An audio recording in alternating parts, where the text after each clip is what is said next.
শ্রাবন্তী যেরকম আনন্দ করতে ভালোবাসেন সবাইকে নিয়ে, আর ভীষণ সিরিয়াসও। আজকে এই আনন্দের মধ্যে একটা আমাকে কানে কানে বললো যে তাপসদা জুবিন গার্গের জন্য কিছু বলো। তো আমি শ্রাবন্তীকে অনুরোধ করব, প্লিজ তুমি যদি জুবিনের জন্য কিছু বলো। আজকে সত্যি কথা বলতে গেলে আপনারা সবাই জানেন জুবিন গার্গ আর জিৎ গাঙ্গুলির যে মেলবন্ধন।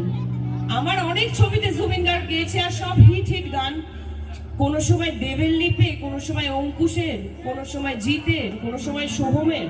নিশ্চয়ই আপনারা জানেন যে বাংলা ছবির গানের উত্থানের জন্য জুবিন গার্গের অনেক বড় হাত আছে। আজকে উনি পৃথিবীতে নেই, মানে এটা একটা বিগ লস আমাদের পুরো কি বলবো ইন্ডাস্ট্রির জন্য, মিউজিক ইন্ডাস্ট্রি, ফিল্ম ইন্ডাস্ট্রির জন্য ইটস আ বিগ লস। তো আমি এটাই বলবো, উনি যেখানেই থাকুক ভালো থাকুক, সুস্থ থাকুক, আর আবার যেন জন্ম নিয়ে জুবিন গার্গ হয়ে ফিরে আসে। একবার জোরে হাততালি হোক জুবিন গার্গের জন্য। আমি আর শ্রাবন্তী ছোট্ট ট্রিবিউট ফর। আচ্ছা আমি আরেক